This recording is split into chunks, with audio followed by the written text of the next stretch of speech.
अस्सलाम वालेकुम। Lecture 38 start हो गया जी हमारा। कल हमने बात शुरू की थी बोरिंग कॉस्ट पर, लेकिन उससे पहले मैंने कुछ सवाल भी होमवर्क में दिए थे, पहले वो डिस्कस कर लेते हैं क्विकली। 23 तो मैंने कर ही लिया था डिस्कस, ज़बानी कलामी। इसमें किसी को मसला है तो पूछ सकते हैं। ये मैंने ज़बानी कलामी सिर्फ एक दिन आगे चला गया है, तो उस हिसाब से आपने देखना था। इंटरेस्ट पेबल भी बैलेंस शीट में नज़र आने लग जाता है, और लोन की भी एक किस्त पे हुई होती है, दूसरी नहीं हुई होती। ज़रा ध्यान करना पड़ता है डेट का, ठीक है।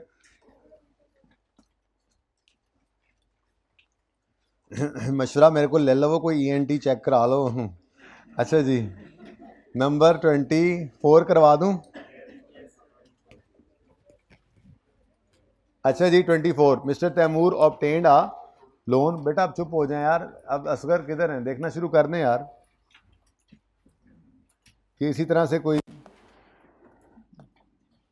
हादसे के बाद ही मेरे ख्याल में उन्होंने सही होना है।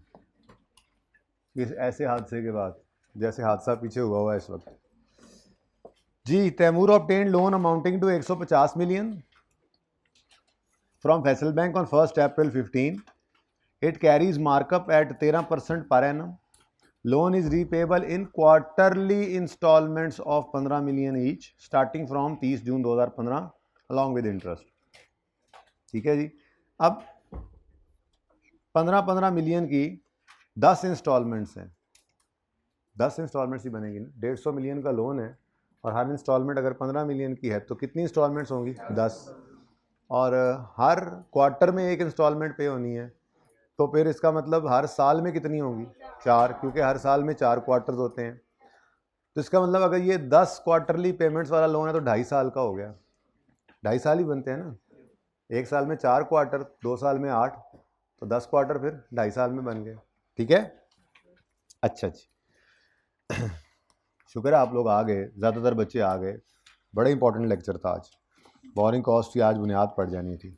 ओके जी, अब ज़बानी करना है। मेरी कोशिश होगी टाइमलाइन ना बने, ज़बानी करें। ज़रूरत महसूस करेंगे तो टाइमलाइन बना दूंगा, वैसे उम्मीद है आपको ज़रूरत नहीं पड़ेगी। रिक्वायरमेंट क्या है? इंटरेस्ट एक्सपेंस निकाल दें और रेलेवेंट एक्सट्रैक्ट्स बना दें। ठीक है जी, इंटरेस्ट एक्सपेंस निकालते हैं जी पहले। एक ही साल का कहा है उन्होंने,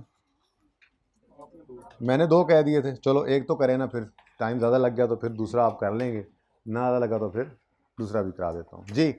लोन लिया है 150 मिलियन का, लिया है 1 अप्रैल 2015 को। अप्रैल मई जून एक क्वार्टर पूरा होगा, फिर एक किस्त पे होगी 30 जून पे, फिर जुलाई अगस्त सितंबर दूसरा क्वार्टर पूरा होगा और किस्त पे होगी 30 सितंबर पे, फिर अक्टूबर नवंबर दिसंबर एक क्वार्टर पूरा होगा। और ये तो बड़ा आसान सवाल है, चलें इसमें भी एक किस्त एंड पर पे हो जाएगी। चलें, इसका मतलब लोन हमने लिया है 1 अप्रैल को, कितना? 150। और ये 150 के लोन पर 13% है ना, पूरे साल का इंटरेस्ट बनता है, लेकिन पूरे साल का इंटरेस्ट नहीं निकालना। ये प्रिंसिपल अमाउंट आउटस्टैंडिंग रही अप्रैल मई और जून के 3 महीने, और फिर 30 जून की शाम को ये बैलेंस बदल जाना है। इसलिए जब तक ये वाला बैलेंस रहा तब तक कितने मंथ्स बनते हैं? तो यार आप इतने दूर क्यों बैठ गए मुझसे? पता भी है आपको मेरा दिल नहीं लगेगा आपके बगैर। क्यों नहीं सीट छोड़ी आप? सारी केमिस्ट्री उस्ताद दी खराब हो जाती है, जगह बदली में बच्चे दी, मुझे लगता है किसी और क्लास में आ गया। देखो ना, ये रोज़ यहाँ बैठा होता है, रोज़ यहाँ होता था, इसको यहाँ करना होता है, मुझे पता है अब। ठीक है, अच्छा जी। उसके बाद कर लेते हैं, टोटल तो एक ही बार निकल सकता है। उसके बाद 150 से 15 निकल गया, 135 रह गया। अब ये 135 30 जून को बना है। बेटा आगे भी आ सकते हैं आप लोग, और ये आप भी साथ हो जाएं बेटा।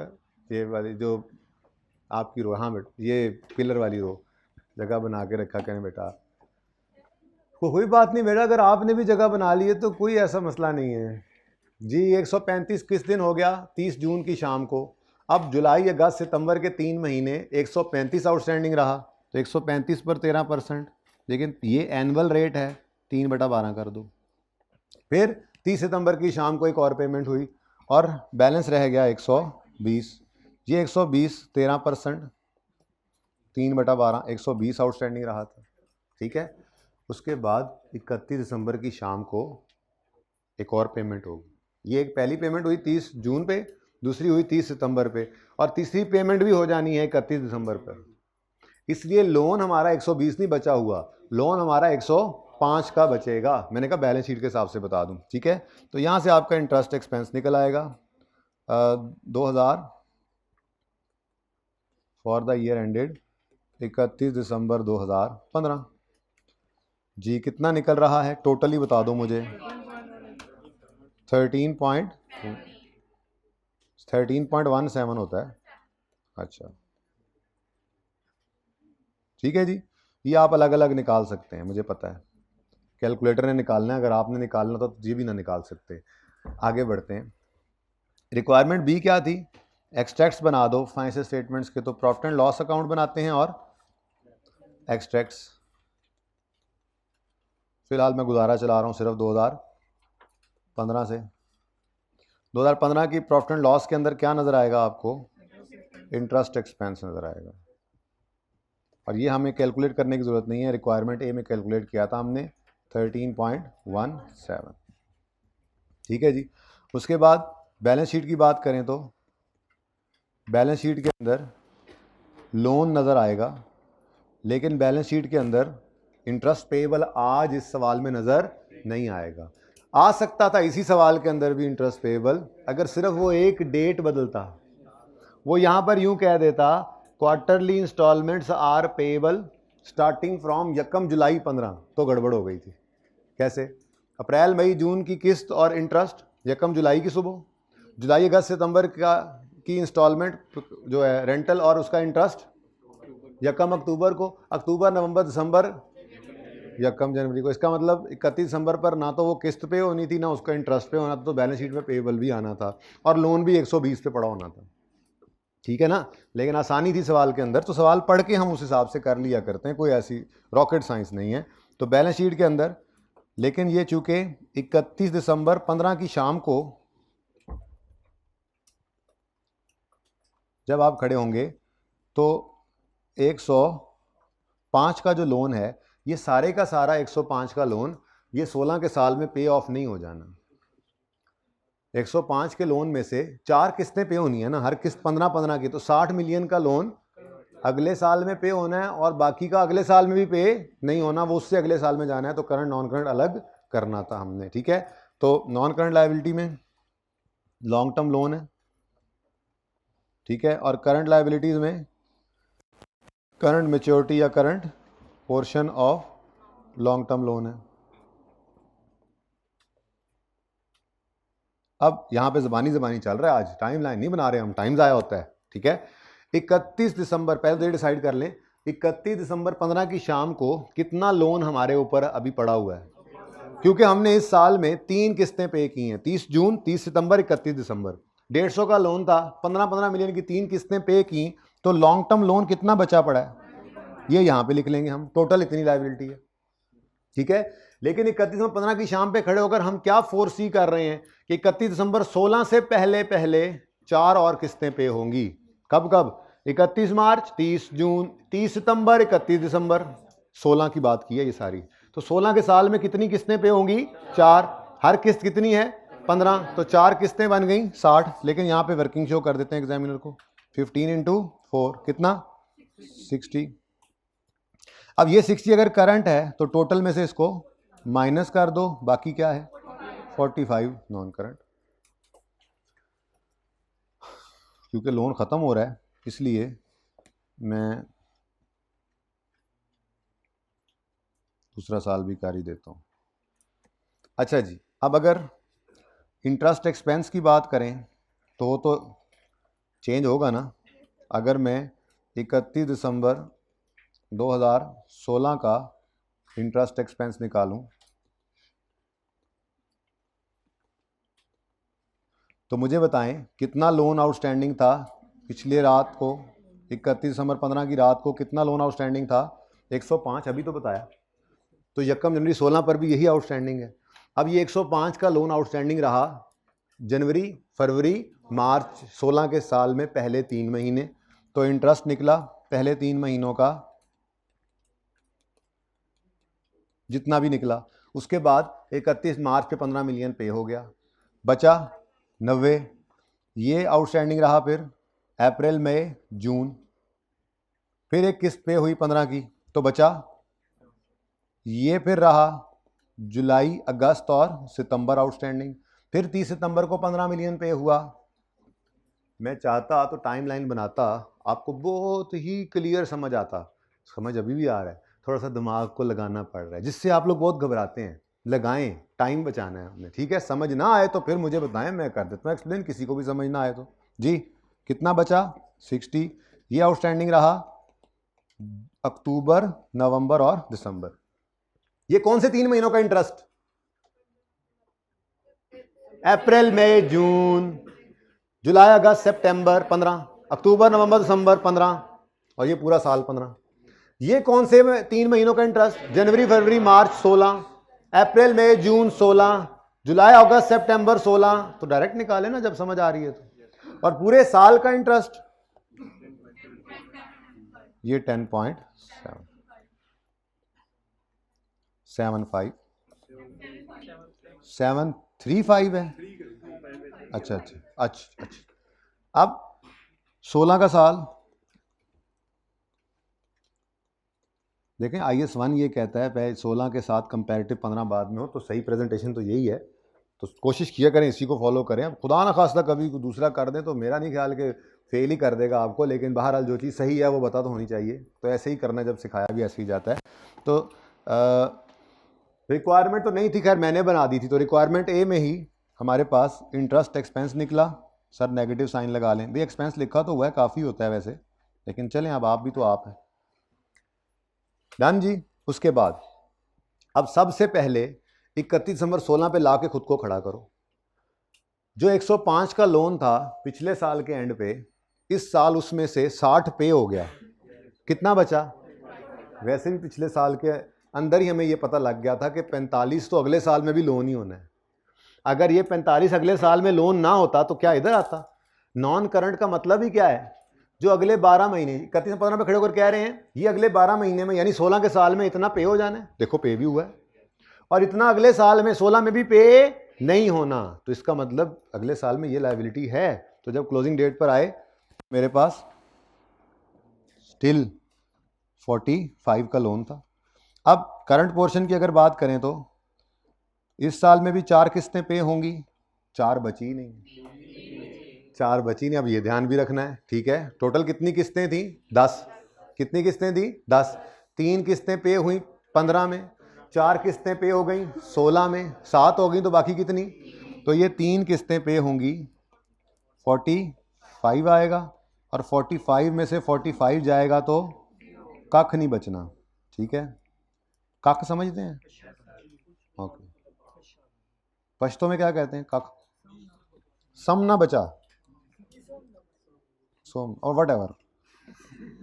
इतने आगे मैं ही कहना है तो बदतमीजी करने लग जाते हो।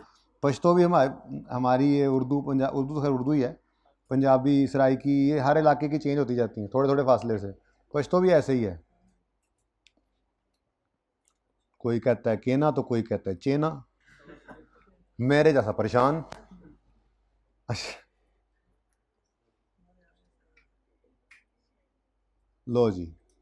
लो जी पाइंदा सिरा गया जे उड। लें जी, यहाँ पर क्या होगा? 0। मैंने सिर्फ इसलिए बनवाया कि ये ज़रा 0 भी हो रहा था, ठीक है, सही है। तो तरीका आना चाहिए, कोई टाइमलाइन नहीं, कुछ नहीं। ये क्यों करवा रहा हूँ भाई? एक्सट्रैक्ट्स के सवाल आते हैं बोरिंग कॉस्ट में, और बोरिंग कॉस्ट में आपने देख लिया, बोरिंग मींस लोन और उसके ऊपर कॉस्ट, फिर कुछ एसिड में जाएगी तो कुछ एक्सपेंस में जाएगी, फिर बैलेंस शीट है तो कुछ पेबल, इंटरेस्ट पेबल भी हो सकता है, पे हो गया तो लोन पेबल तो होगा ही। ये सारी चीज़ें आपने यहीं से सीख के जानी है, अप्लाई करनी है। वैसे तो सीख के आनी चाहिए थी, नहीं सीख के आए, या ढिल्ली सीख के आए, या भूल गई सही सीख के आए थे, तो सबको बराबर तो करना है ना। टॉपिक तो चल ही रहा है, ये टॉपिक का हिस्सा ही था, अलग नहीं था एक्रूअल, ओके। बल्कि एक्रूअल तो हर टॉपिक का हिस्सा बनने जा रहा है आगे 3 4 5 टॉपिक्स के अंदर, ठीक है। तो यहाँ पे लगा हुआ वक्त आपको बार बार याद कराऊंगा। देखा बच गया आज, देखा जैसे IAS 16 के ऊपर लगा हुआ वक्त, हर सवाल में हर टॉपिक में जाके कहूँगा सुनाओ फिर। ना करते IAS 16, ना लगाते 22-23 दिन, होना था ये नहीं होता, फिर आगे सारा सेशन रोते हैं। तो एक बार रो लें, ठीक है, रो के चुप कर जाएंगे, सब्र आ जाएगा, समझ आ जाएगी और आगे काम चल जाएगा। जी ये लें, ये किताब के अंदर नहीं है सोल्यूशन। हाँ हाँ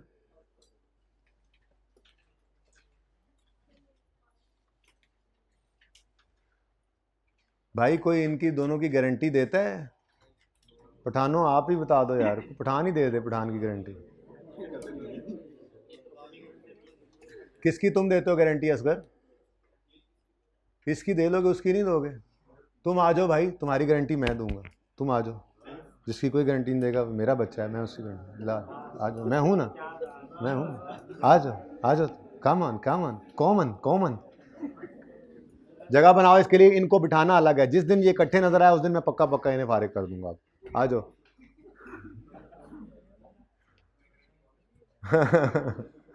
ठीक है, अब तुम भी उधर ही, तुम्हारा दोस्त गारंटी वाला भी उधर ही। भाई सीट बदल के बैठो, आगे आ जाओ, इधर नहीं, आप इधर आ जाओ, आ जाओ मेरे चांद, इधर आ जाओ, आप भी आके बैठ जाओ यार। असगर की गारंटी कोई हल्की गारंटी थोड़ा ही है, आ जाओ। असगर की गारंटी मैं तो मान लेता हूँ, वैसे अगली सीट पे आओ। वैसे इसने कभी काम पूरा किया नहीं जो कहता है। चलें आगे यार। इस सवाल के अंदर देखो यार, डिस्टर्बेंस होती है ना, सबका नुकसान होता है। आप सिर्फ अपना या मेरा नुकसान नहीं कर रहे, मेरा तो ब्लड प्रेशर ही चढ़ रहा है, बाकियों का जो नुकसान हो रहा है, आपका अपना तो हो ही रहा है, उस पर तो आपका सिर्फ नुकसान है, बाकियों के नुकसान पे आपको जवाब देना पड़ेगा अल्लाह को। अब इसके साथ फिर भी जुड़ के बैठो, पिछली सीट पे क्यों नहीं बैठे? वहाँ पे दूसरा दोस्त बैठा है, ठीक है, कल से दूर दूर बैठना। मिस्टर माउस ऑब्टेन्ड अ लोन, इसकी मैं सिर्फ इंटरेस्ट की रेट कैसे निकलता है वो बता देता हूँ, बाकी तो ये भी इसी तरह से क्वार्टरली सिखा देता, फिर भी सुन लें। कल वाला मुझे किसी बच्चे ने तेज़ी में छुट्टी वक्त सुना हो जी। Mister Mouse obtained loan amounting to 80 million from HBL on 1 October 15, year end 31 December है।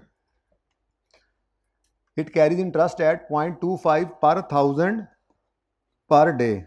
तो पर 1000 जब आपने किया तो एक चीज़ आ गई, ये पर डे है, इसको कर लो 365 से कर लो जी, ठीक है, 365 360 दोनों ही सही होंगे, बस शो कर दोगे ना वर्किंग, खामोश है। अव्वल तो ऐसी सूरत में वो खुद बता देता है, नॉर्मली सवाल में जब ये करना हो ना तो वो रिक्वायरमेंट में लिख देता है अज्यूम 360 डेज ईयर या 365, वो खुद भी बता देता है, वरना जो मर्जी लिख लो, दोनों ही यूज़ होते हैं।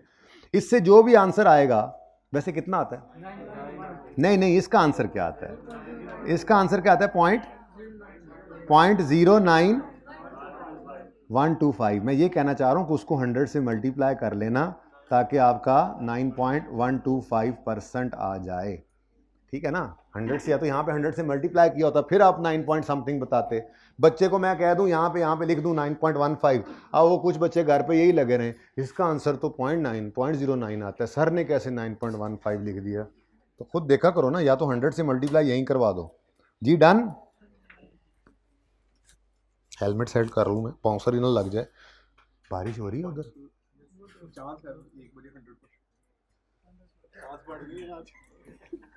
कितना चांसेस? वो 80%, 90%?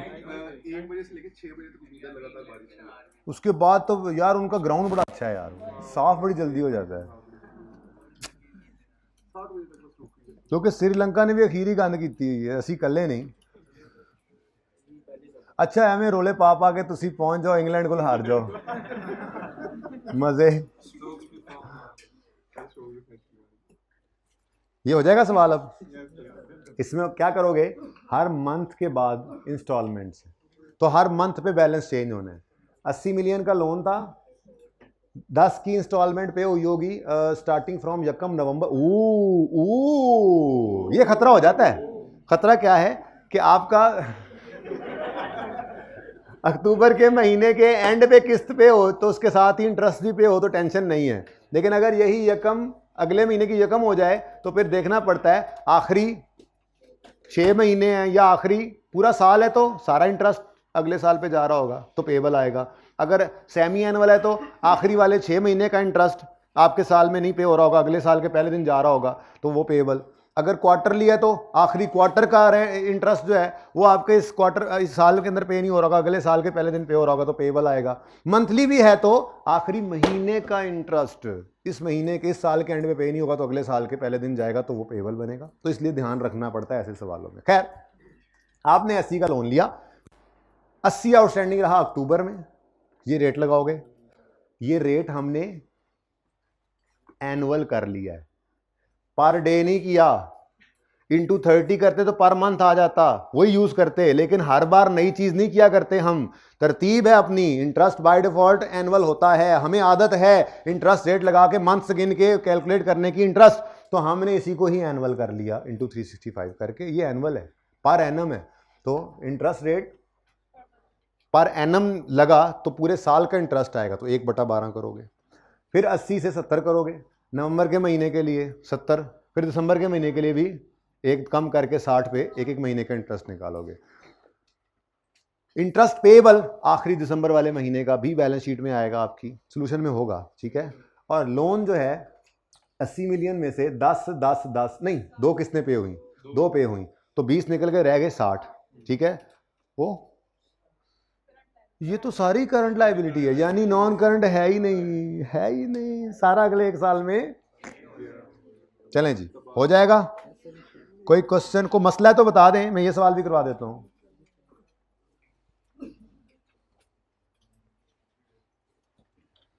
ज्यादा आगे निकल गए मुझे लगता है जज्बात में आके, और फिर ज्यादा ये जी। तो हमने स्टार्ट किया था बोरिंग कॉस्ट। मैंने कहा था बोरिंग, लोन लिया, लोन ऑब्टेन किया, बोरिंग इसको कहते हैं। और जब लोन लिया है तो जिसने लोन दिया है वो कुछ ना कुछ चार्ज करता है, आप उसके पैसे इस्तेमाल कर रहे हो, तो उसकी कॉस्ट्स क्या क्या हो सकती हैं, bank charges, bank commission, commitment fee, processing fee of loan वगैरह वगैरह, और एक इंटरेस्ट एक्सपेंस मशहूर ज़माना, ठीक है। लोन लेंगे तो ये तो होता ही है, बाकी भी कभी कभी साथ आ जाते हैं, लोन के साथ जुड़ी हुई ये कॉस्ट है, बोरोइंग के साथ जुड़ी हुई कॉस्ट, ठीक है। एक बैंक चार्जेस वो भी होते हैं, वो जी हम चेक बुक के चार्जेस आए जी, हमें SMS के चार्जेस आ रहे हैं। भाई नहीं, इस वक्त क्या बात हो रही है, बोरोइंग्स जो लोन लिया और उससे रिलेटेड कॉस्ट। तो अगर ये लोन लिया है तो उस पर इंटरेस्ट पे करना है, ये इस लोन की कॉस्ट। अगर लोन लिया है, बैंक ने इस लोन के लिए कोई चार्जेस लिए हैं, कोई कमीशन लिया है, कोई कमिटमेंट फी लिया है, कोई लोन प्रोसेसिंग चार्जेस लिए हैं, तो ये इस बोरोइंग से रिलेटेड कॉस्ट है, तो ये बोरोइंग कॉस्ट कहलाएगी, ठीक है। फिर हमने अगली बात की, बोरोइंग कॉस्ट जो होती हैं, हम इंटरेस्ट नहीं कहा करेंगे, बोरोइंग कॉस्ट कहा करेंगे, इंटरेस्ट को भी, कोई मसला तो नहीं। तो बोरोइंग कॉस्ट जो होती हैं, आज तक यही पढ़ा है कि वो एक एक्सपेंस है, फाइनेंस कॉस्ट है, एक्सपेंस है, प्रॉफिट एंड लॉस में एज एन एक्सपेंस जाता है। लेकिन इस स्टैंडर्ड ने आके कहा भाई साहब बोरोइंग कॉस्ट कैपिटलाइज भी हो सकती है। मैंने कहा है, इंटरेस्ट एक्सपेंस जिस तरह से होता था वो एक्सपेंस एसेट भी बन सकता है। उसने कहा हाँ बन सकता है, अगर आपने ये बोरोइंग जो ली है ये स्पेसिफिकली किसी एसेट की कंस्ट्रक्शन या इंस्टॉलेशन के लिए लिया है, लोन बोरोइंग ली है, और उसकी कंस्ट्रक्शन या इंस्टॉलेशन पे अच्छा खासा अरसा लगना है, तो ये जो बोरोइंग आपने ली है इसकी कॉस्ट को उस एसेट की कॉस्ट में ऐड करते रहो यहां तक कि वो रेडी टू यूज हो जाए। जैसे ईंट, बजरी, सीमेंट, सरिया ऐड करते उसकी कॉस्ट में, वैसे ही ये इंटरेस्ट भी उसकी कॉस्ट में ऐड कर लो। जब तक बाकी कॉस्ट ऐड करना तब